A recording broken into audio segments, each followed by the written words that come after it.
Okay, so today we're serving up something that's a little bit more complicated than our usual fare. Think of it more like Hyderabadi biryani as opposed to a British Bengali chicken tikka masala, right? Um, you'll understand the metaphor once we get into it. Most people look at a price tag and see a number. My guest today looks at a price tag and sees a pulse. Now, I first met him when we were both doing very, very different things, but we were both at S&P Global Platts. And depending upon the orientation of the office, either I was sitting behind him or he was sitting behind me. And as is my habit, I got very, very interested and wanted to figure out what is it that this wonderful man was actually doing, right? So we were both knee deep in the world of energy benchmarks and physical oil. And since then, I think it's fair to say that he's moved from the what to the why. So Vito Turito. Did I say your name correctly, sir? Yes, you did. And thank you for having me on the show. It's a great opportunity for me. It's been, I had the opportunity to listen to some of the previous podcasts, and your work has been great so far. So thank you for having me. You're very kind, sir. Very, very, very kind. Let's get started then. So before we get into the heavy mathematics, I guess, right? When we were at, Platts doing what we were doing, right? And you were more focused on the now, the physical cargo, the daily assessments, the real barrels, as they say. Um, at what point, or had you already realized that the real story wasn't just the price itself, but the vibration or the volatility around the price? Have I framed that question okay? Is that Yes, absolutely. Thank you. Crystal clear.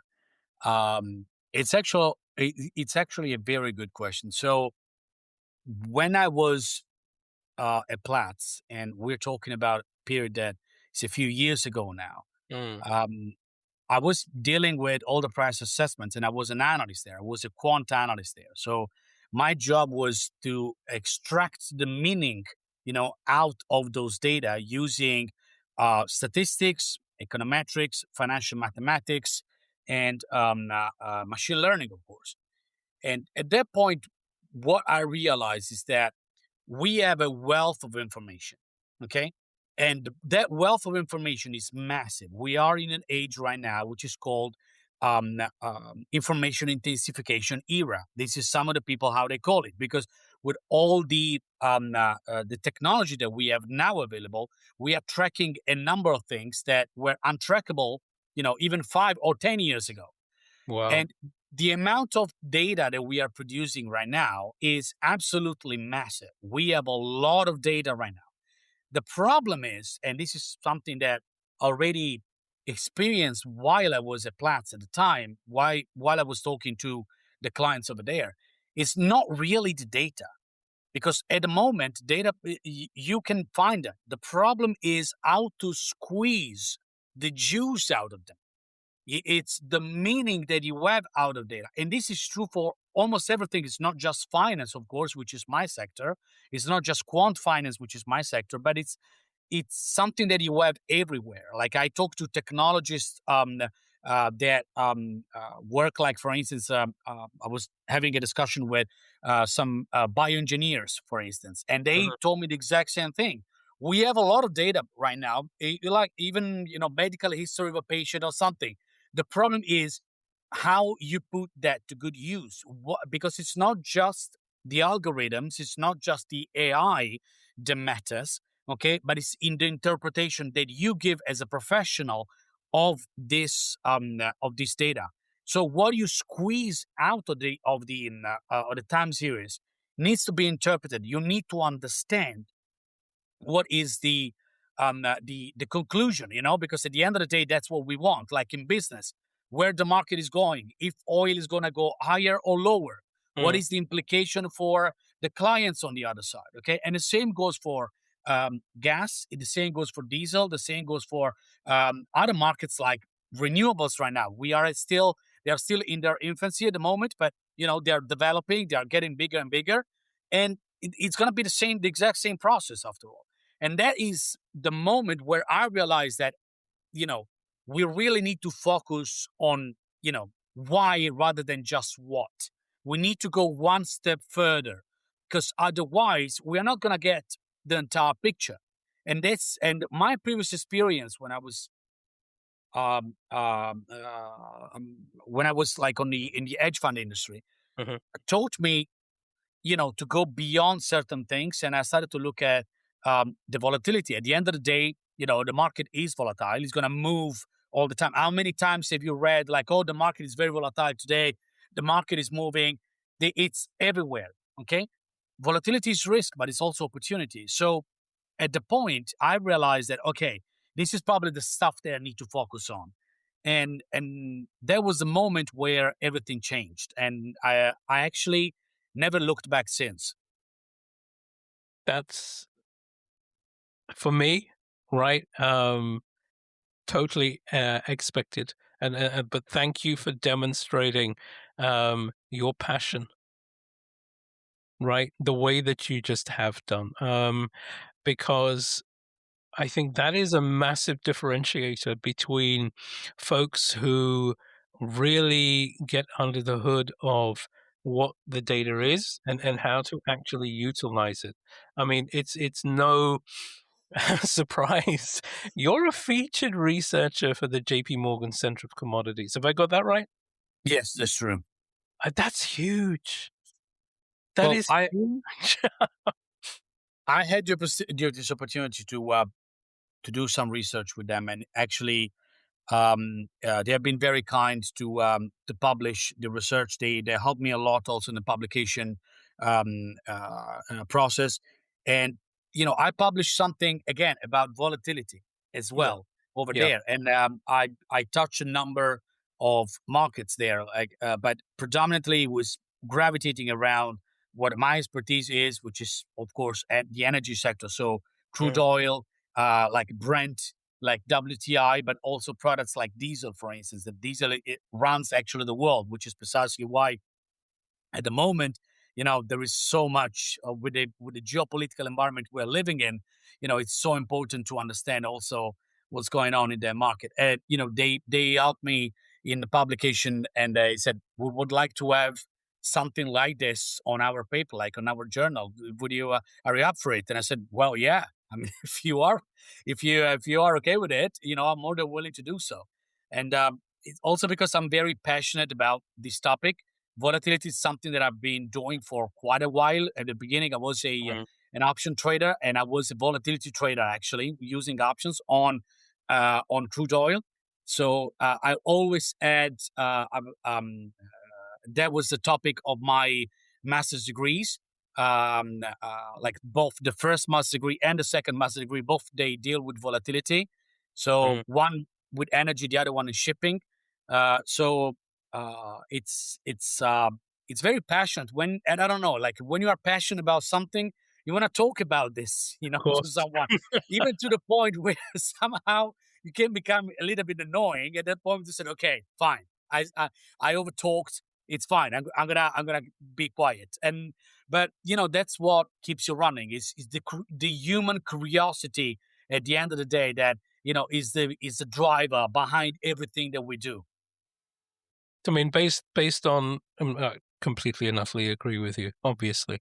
Um, so, based on a response, I guess from the first question, do you still advocate that the role of the human, right, is still incredibly important? Because that interpretation of data that you alluded to, right?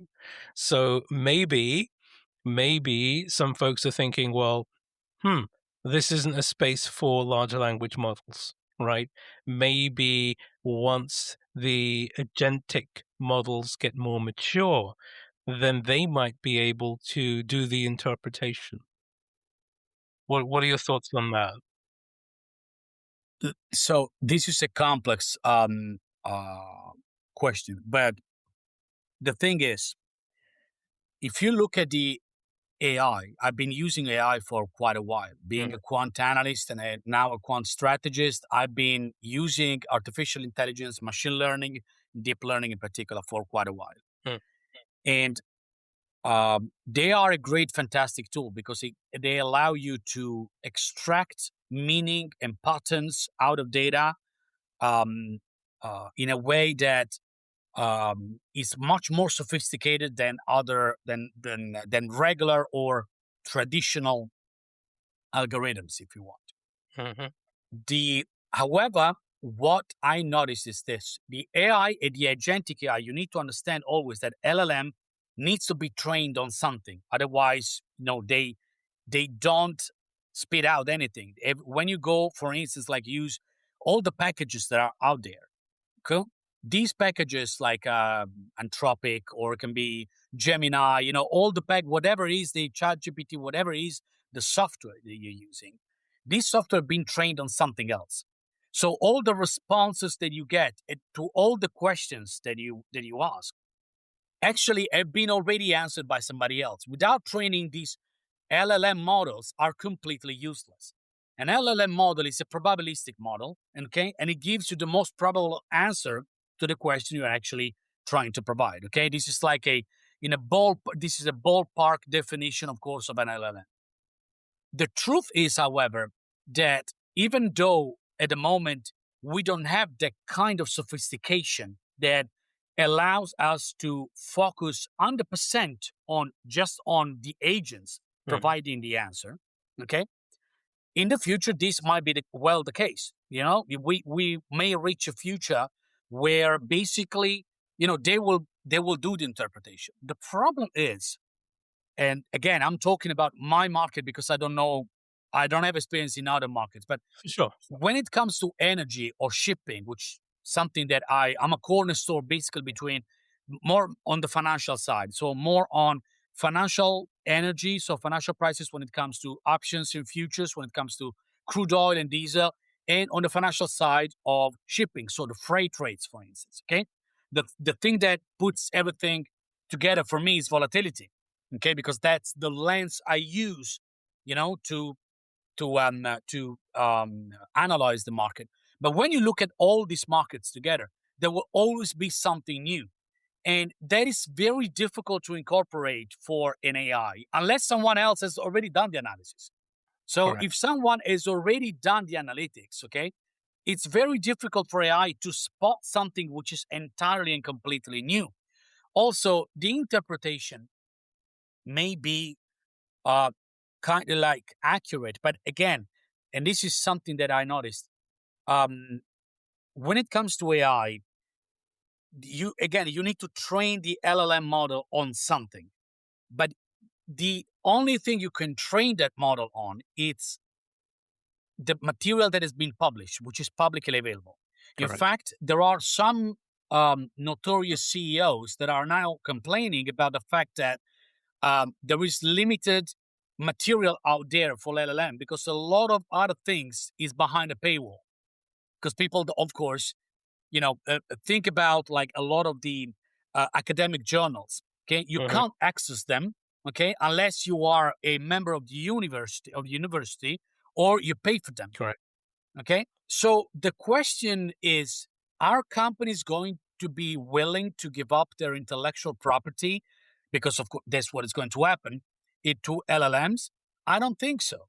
What actually might happen is that there will be more commonplace for companies to build an internal database, okay, of analytics, okay, and models, and then they would build their own their own agents, internal agents, okay, they will be trained on those analytics and they will feed on them.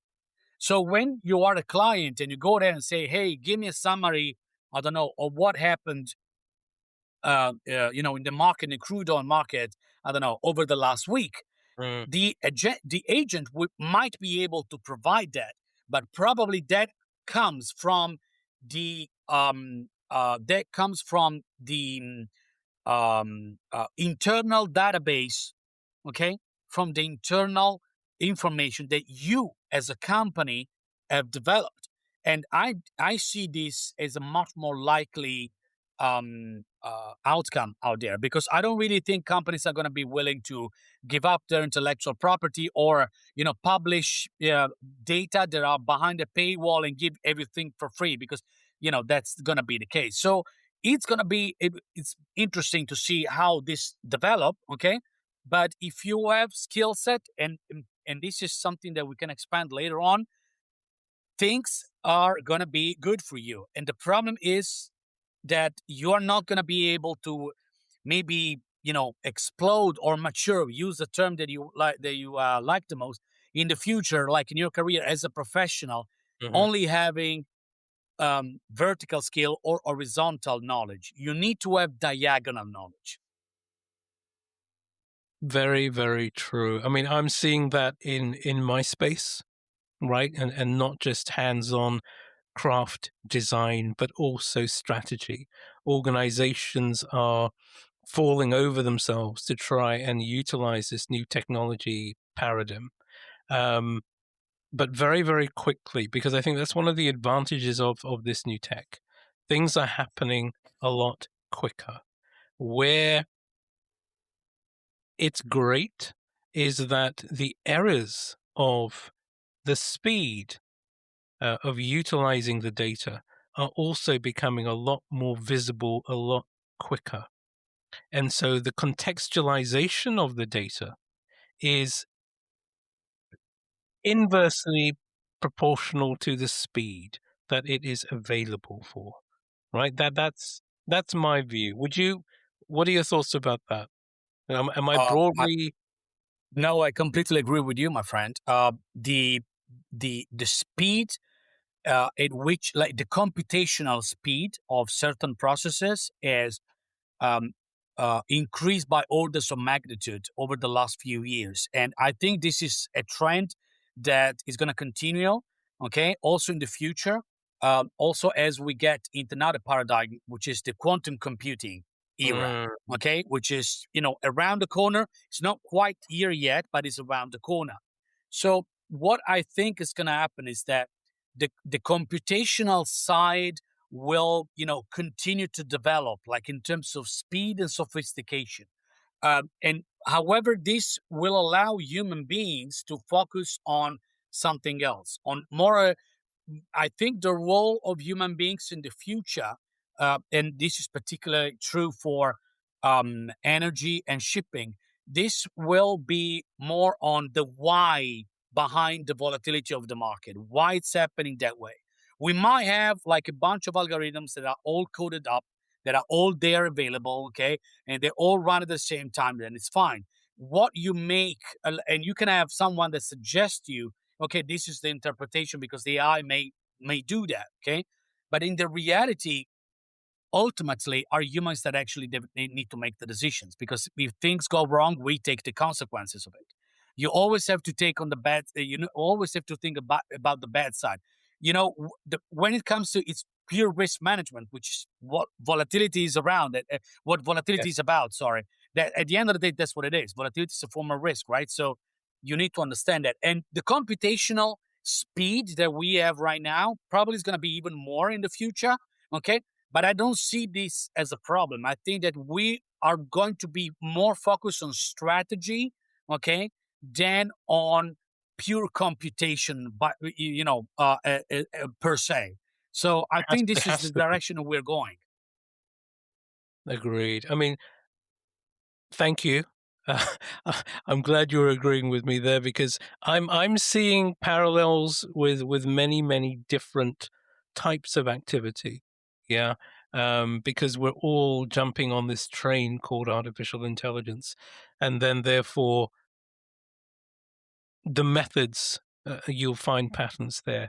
The tolerances, you'll find patterns there, regardless of what it is that you're using the tech for. But anyway, so you've moved into a space called hypervolatility, and you're looking at, in my interpretation, so again, please keep me honest, sir, the volatility of volatility, right? And in 2026, I think everything is happening, that is happening rather, in energy and geopolitics. we're seeing are we seeing a permanent shift in market stress? Or are the models showing that eventually things are going to snap back to the middle? And again, forgive my ignorance on this. Is what I'm trying to describe? Is that what you would generally refer to as a mean reversion? Did I get that right? Yes. That's a very good question. Let's break it down. So yes, I moved to in a space which is called hyper volatility. That's my company. That's my baby. Um, uh, and I'm working on it. And I focus on two markets, and these two markets right now probably are clear. One is energy, so crude oil mainly, more on the Mhm, financial side. mhm. Crude oil, diesel, bunker fuel, and jet fuel. And on the other side, you have shipping, also because like freight rates in particular, but freight rates in particular when it comes to crude oil tankers, product tankers, and LNG tankers. These are the things that That's right. I'm focusing on. Also because these two things are connected, right? Like you can't Really? have like oil and gas are distributed around the world using ships, and there is no better alternative. There's no cheaper way to to move these large quantities of energy around, which is also precisely why shipping is so important. More than 88% of anything that is transported in the world, okay, is transported via ships out at Yeah. sea on deep sea vessels, ocean going ships. And that's why I'm in in the middle, let's put it this way, of these things, because one market affects the other and vice versa. Again, volatility, this is called volatility spillover effect. Okay, the volatility of energy spills into the freight rates volatility, and vice versa, volatility of like for instance right now, this is what we're seeing. We have the problem with the Strait of Hormuz. Yes. Ships are not going through, so the volatility of the freight rates is actually spilling over the energy sector, and it's pushing all of the prices to unprecedented levels. So to me, this is the very interesting architecture behind these markets, fascinating markets, because you need to combine the financial side and the physical side, because the financial side is now more important, Mhm. and that's precisely why, of course, the physical side remains important, but it's now 50% only of the picture. The remaining 50% is the financials. So you need to add that part. If you are looking only at physical, you have a partial view of what's happening in the world. So that's why you need to, broaden that up. And the volatility is very important because that's a very a very good measure for risk, and you can measure that over different markets, so you can see how different markets are reacting to that. And that's precisely why the focus on volatility, and that's precisely why, hence the name hyper volatility. That's the focus, and that's the reason also why I decided to create two sections: hyper volatility energy and hyper volatility maritime. Yes. It's like right in the middle, and but provides a combined information. As I told you before, the diagonal knowledge is the key, and I'm trying actually to put in practice also when it comes to business. I mean, clearly this is a complicated thing, right? But I'm sitting here and I'm remembering the work that the small design team that I was starting to create there was doing, and um, particularly with vessel monitoring, right, and traffic. Yes. Um, and Joachim, brilliant designer, he was focusing on that.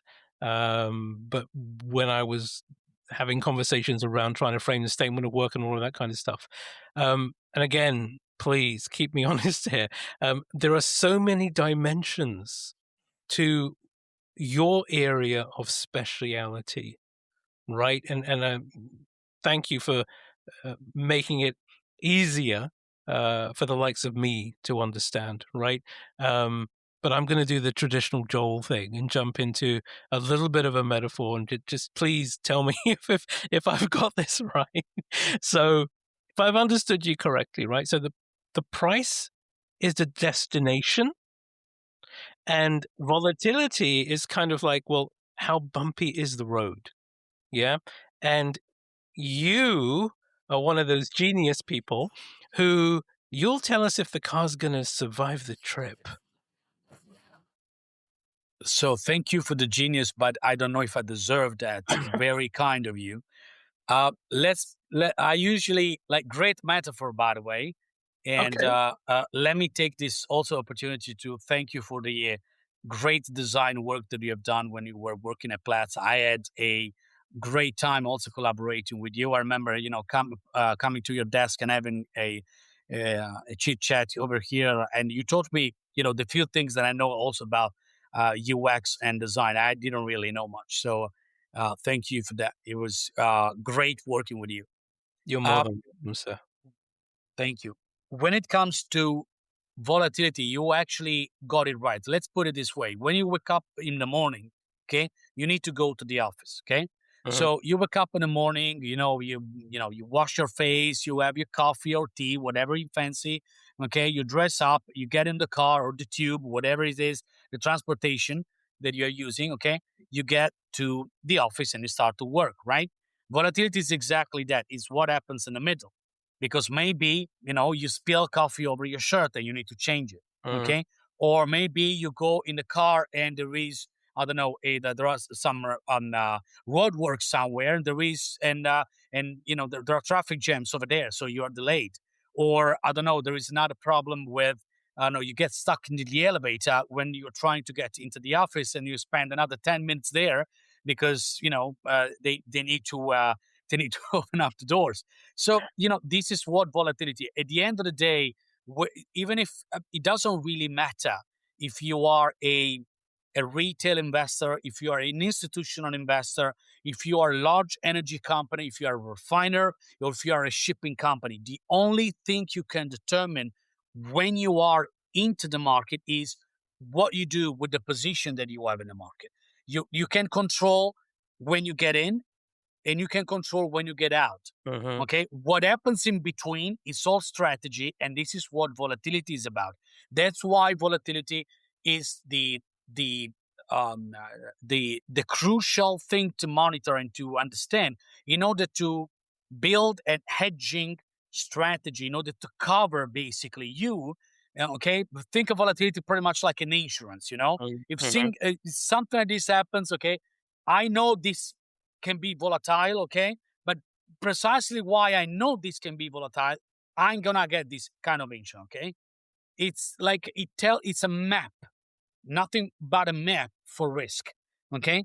So it's crucial to understand what's going on, because the bumpier the road becomes, okay, the letter the fewer money the company makes. Of course, companies then are forced to downsize the personnel and all this because they are not making enough profits. So Mhm. when the market gets volatile, and it will always get volatile because we have absolutely no other way to react to it, because things happen in the world, and Always. I have. All. Exactly. We might have a geopolitical crisis, or we might have a problem with something that, like a technical problem. For instance, think about what happens to the Suez Canal when the ship got stuck into that, and ships couldn't sail through it. Okay, there were companies that lost millions in a matter of a few days. Yes. These kind of things needs to be, that's volatility. Okay, and because that's reflected into the price. Okay, the volatility is pretty much like the soul of energy and shipping prices. Okay, and what I'm actually trying to understand is to go beyond the physical, so go beyond the body and look at what the soul of the price is, if you like. No, for sure. I mean, this is one of the things, one of the many things, right, that I love about what it is that I do, because what you've just described is a really complex version of a service blueprint, right? Um, you can be on a journey, and that journey will have many, many steps, and it will have many, many dependencies. But you need to understand that for every dependency, for every interaction, there has to be a contingency. And if you don't build in those contingencies into your service model, really, really bad things are going to happen, right?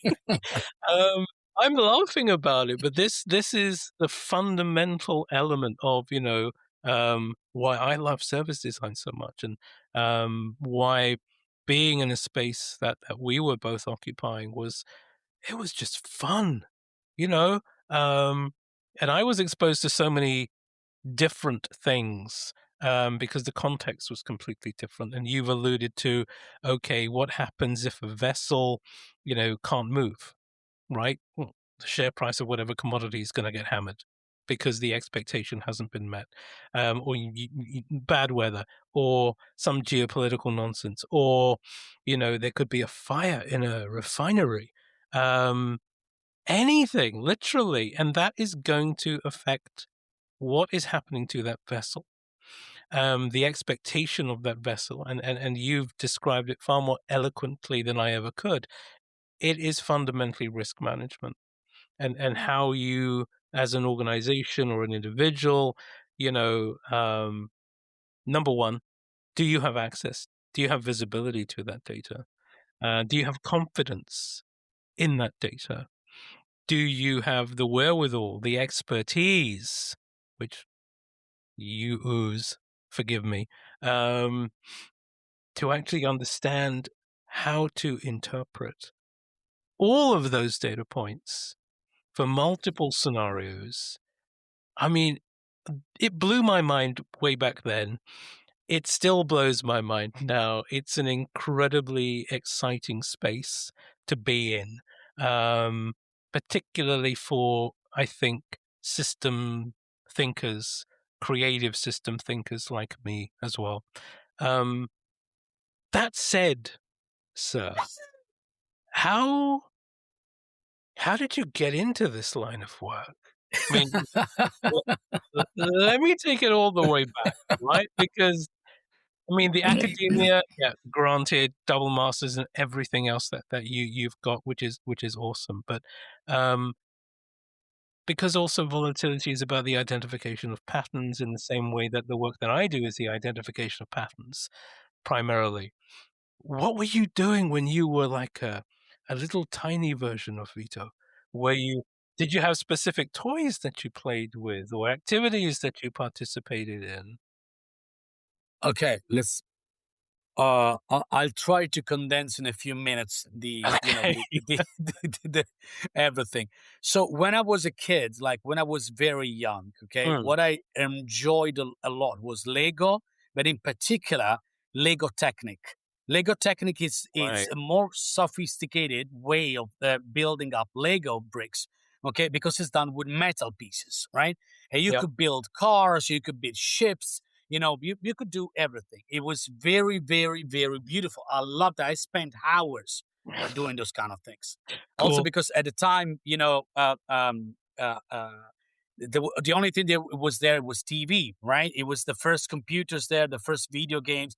Yeah, I was playing video games and all that, but I was really more interested in building something, by Mhm, hands, mhm, and mhm. then destroying it, like, and then assembling back again in order to see, how pieces were going. I've got to ask you, sorry to interrupt.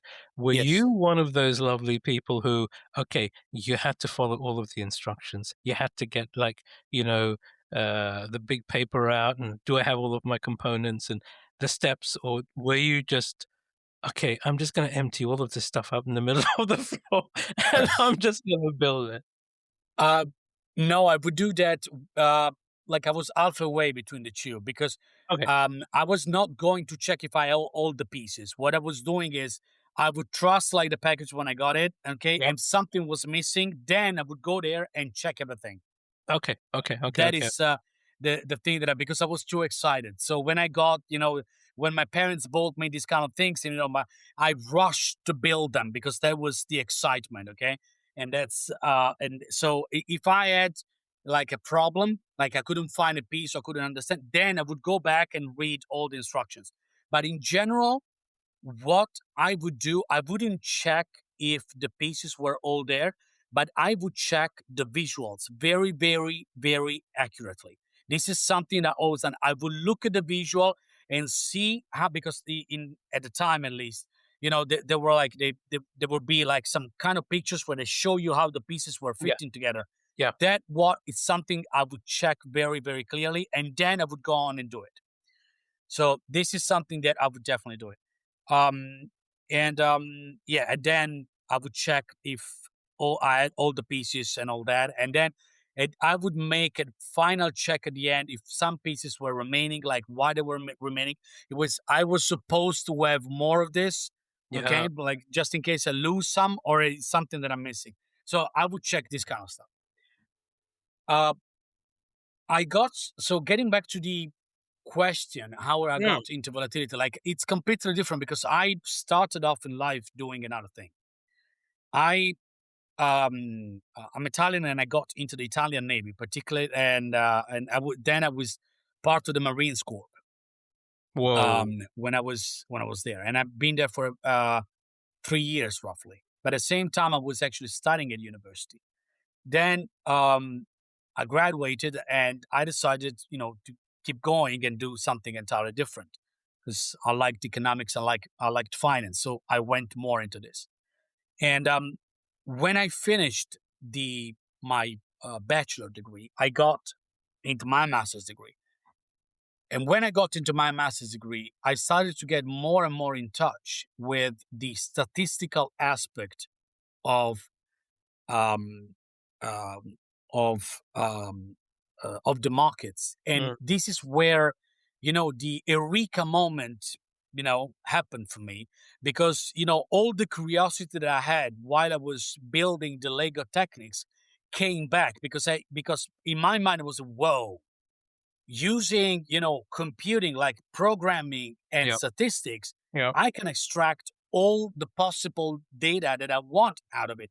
Like, a lot of people don't understand this, but there is a lot of creativity going on in mathematics and Huge. statistics, even though they're separate things. But when you're doing engineering, Yeah. mathematics, statistics, there is a lot of creativity going on there, because a lot of people think about creativity when it comes to art. Okay. And of course you need to be creative, but the word create, you are creating, that creativity, the root of the word is to create. You are creating something, and that's the beauty out of it.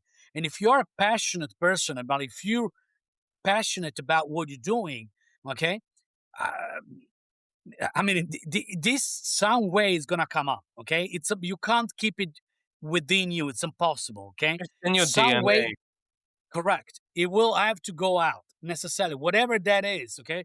Whether it's music, whether it's designing, whether it's like, mathematics, whether it's like in my case, statistics, energy, volatility, and shipping. Okay. That kind of interior power that you have, trapped within you, that kind of stuff, if you channel it, okay, that's to me the real meaning of success. Okay, because you are doing something that you love, and if you're doing something that you love, you're never gonna feel it as work. Okay, you're never gonna call it work. Mhm. Okay, because it's something you're passionate about. So true. It is so true. I mean, I've, you know, been blessed. I've worked with so many fantastic people in amazing organizations, and um, that theme, it is just, it's like a fractal. It's reoccurring all of the time, all of the time, all of the time. Um, wow, just wow. So, okay, the more complex Lego, right? That makes total sense. Um, what else were you doing then, right?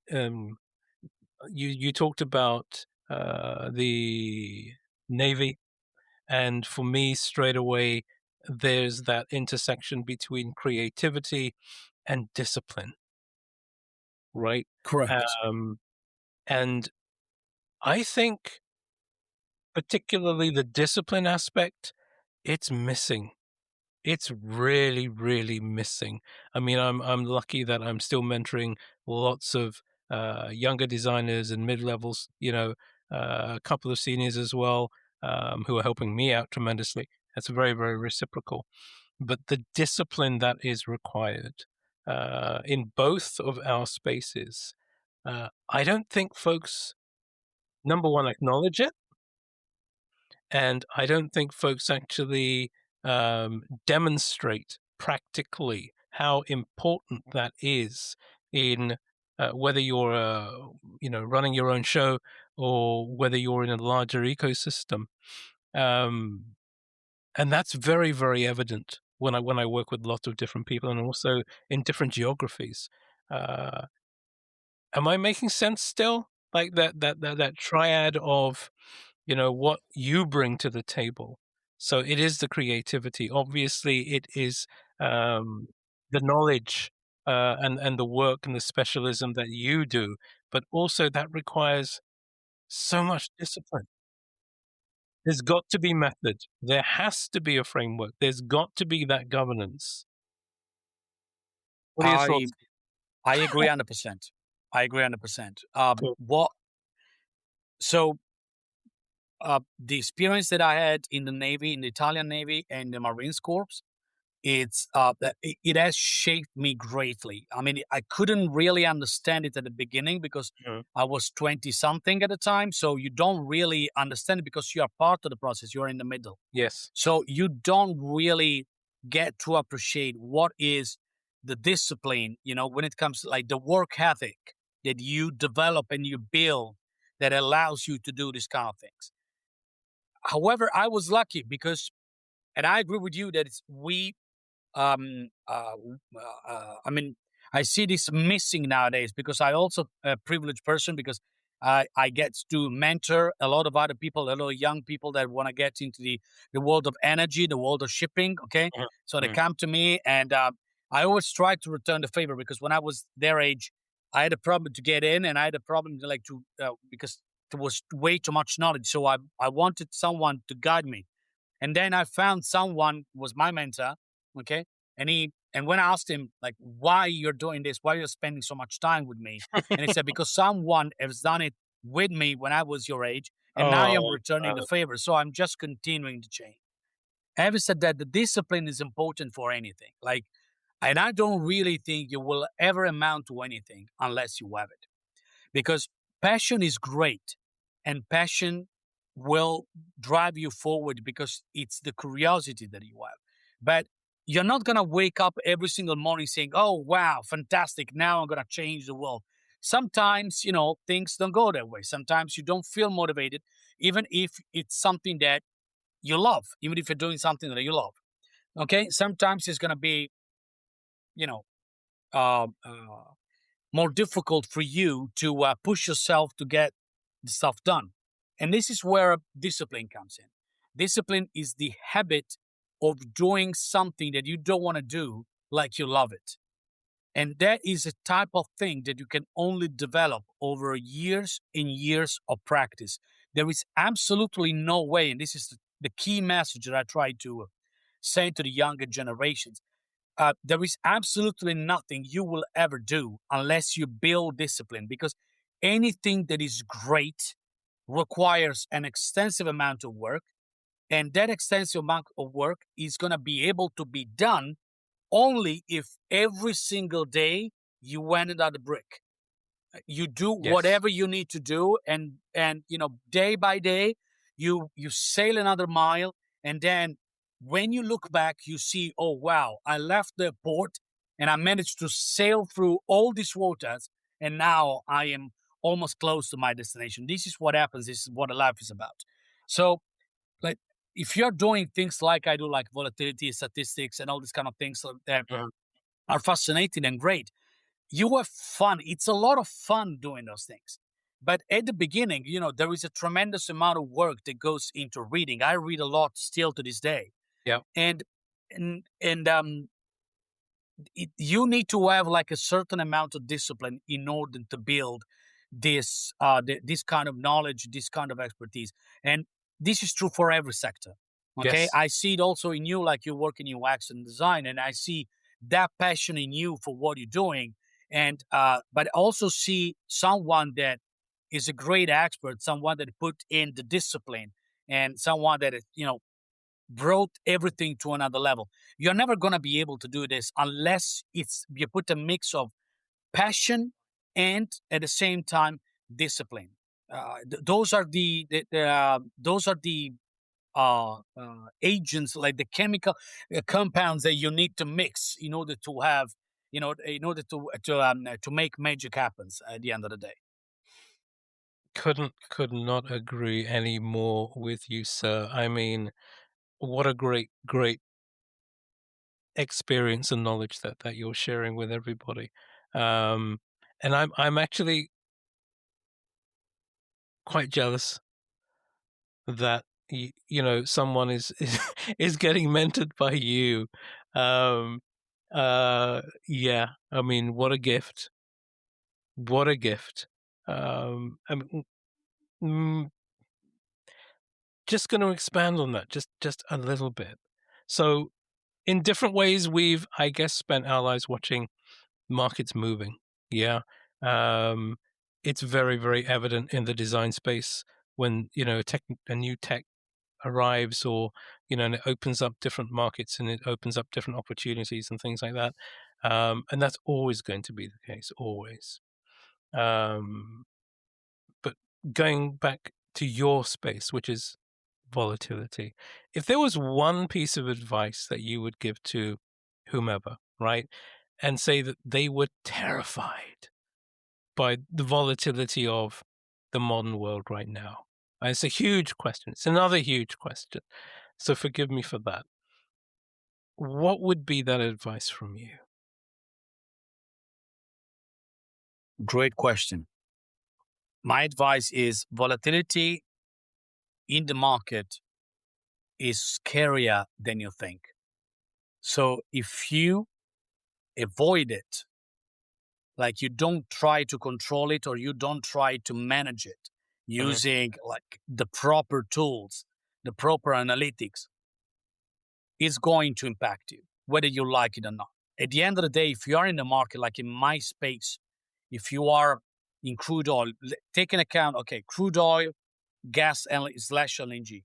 Mhm. Crude oil, diesel, and LNG have an average volatility, we're talking about implied volatility in the options market, it is around about 28-30%. Okay? Just for reference, the volatility of the um, S&P 500, which is the biggest financial index out there, Mhm. is around 13-14%. And the So, volatility of the two main benchmark for the bond markets. So we're talking about the German Bund and mhm. the US T bills. The volatility there is around 5-7%.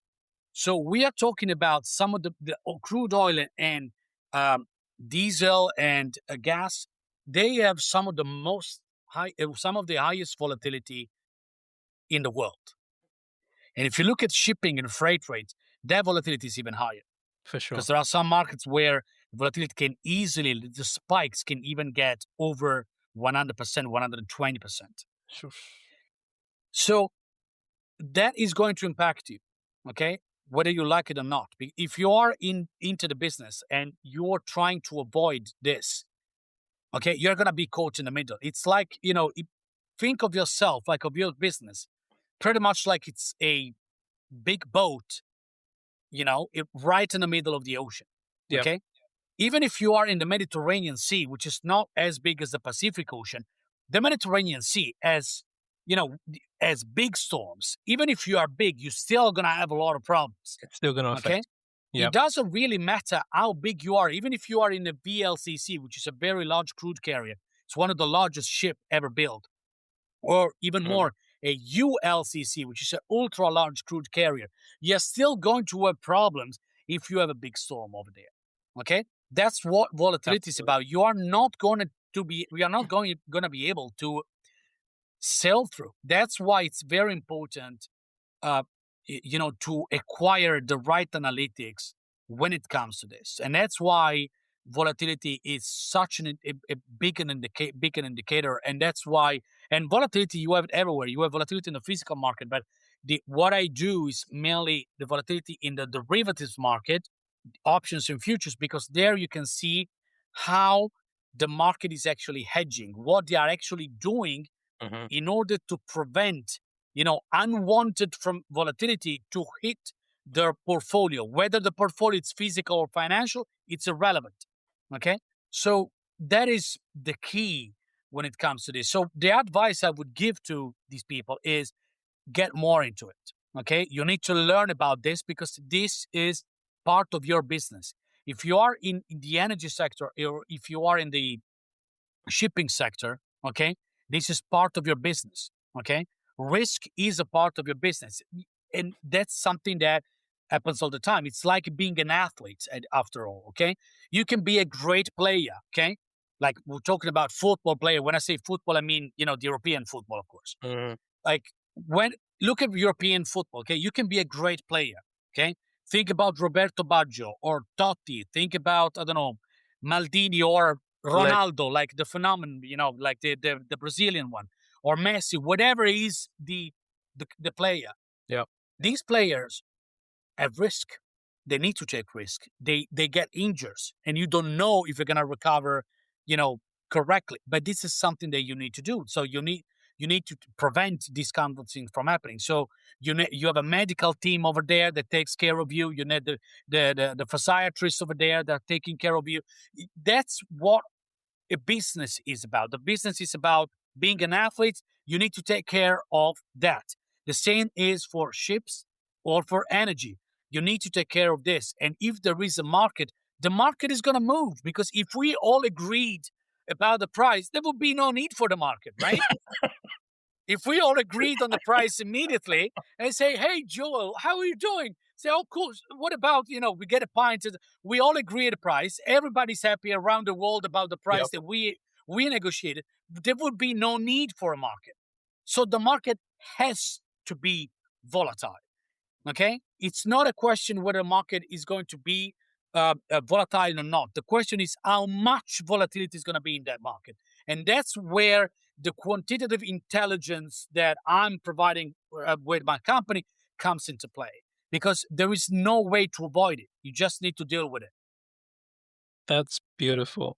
It reminded me of an article that I wrote right little while back now. Um, the ocean is design, right? Because in the ocean, you're going to get everything. You're gonna Correct. get the coral. You're gonna get I don't know how many different types of fish. You're also gonna get those sharks, and they don't care. You're also gonna have storms and everything. Everything can happen in that ocean, but it exists.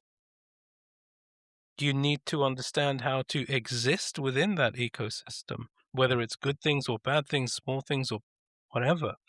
So managing chaos, yet the mathematics will provide us all with a little bit of comfort, right? And I think that's incredibly important. And for me, that's where particularly the discipline and the methodology comes into play. Um, and without that, I don't see that the chaos could even be number one measured, let alone trying to manage those disparate outcomes, right? I mean, this is as always. I mean, I could I could speak with you, sir, for days on end. It's so incredibly just exciting. The stuff that we can talk about and how it affects literally everything. Um, yeah. If I wasn't doing what I'm doing, then yeah, I'd try to go back to school and try and get into your line of work because I think it's incredibly fascinating. But um, I don't think I'm clever enough, right? So there's that.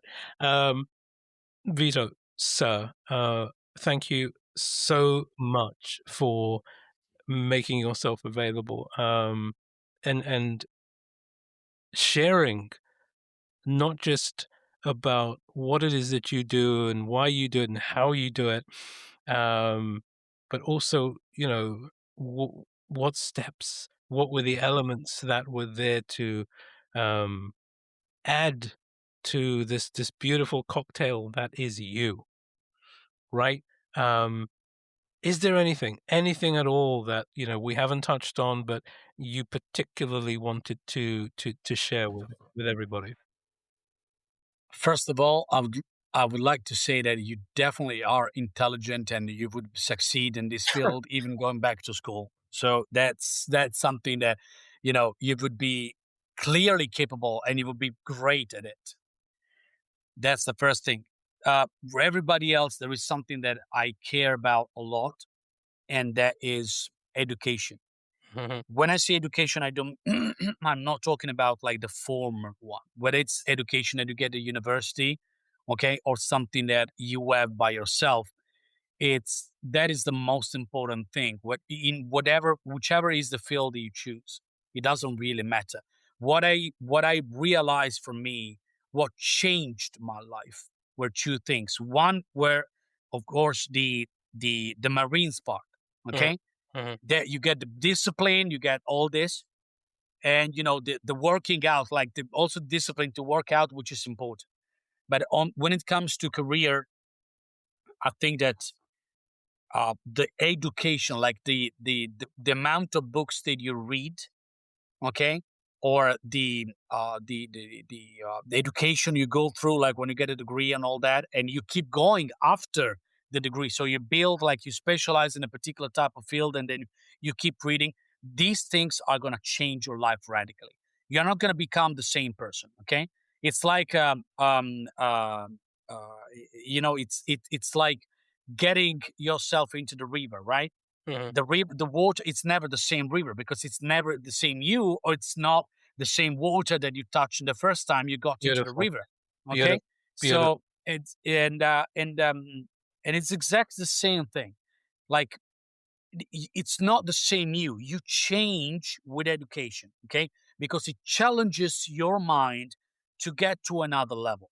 And this is something that I think, in an era where you are told constantly what to do, where everyone is trying to tell you, how you should think, what you should be doing using social media, blah blah blah. Okay, I think it's beautiful. It's absolutely rebellious right now to be a critical thinker, okay? To have your own opinion about a fact, not being scared of sharing that opinion, and actually, more importantly, being able to explain eloquently Mhm. why that is, the view you have, because that's what accounts. And because it opens minds, and you never know who you can inspire with your story, or with the discussion that you have. You never know, okay? And that's the beauty of it, and that's precisely why, if you want to do something, whichever is the field you want to choose, educate yourself. 100%. 100%. Again, we keep agreeing with each other, Vito. It's like, um, no surprises there. Look, seriously, thank you. Thank you so much.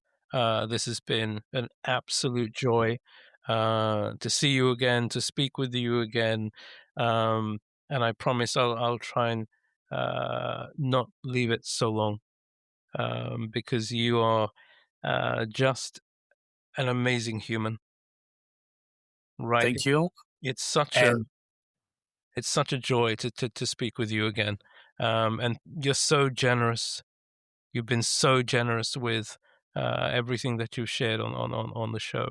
How do folks get in touch with you? So you're running your own thing, hyper volatility. How can anybody get in touch with the awesomeness that you bring? well, thank you for that. And again, thank you for inviting me to the show. I think it's great, and I think you are great. So it's great to see you again. In terms of contact, the best way to is go on LinkedIn. Okay, if you go on LinkedIn, you could either go on the hypervolatility page, or if you send me a friend request, my personal profile, Vito Turito, you can get there, and you can always drop me a message, and if I can help you, I would be more than glad to do so. Fantastic, fantastic. So everyone who's listening, remember, the road might be bumpy, but as long as you understand the vibration, you can keep your car on the track. And we'll see you at the next stop. Vito, sir, thank you. Thank you so much. Thank you, everyone.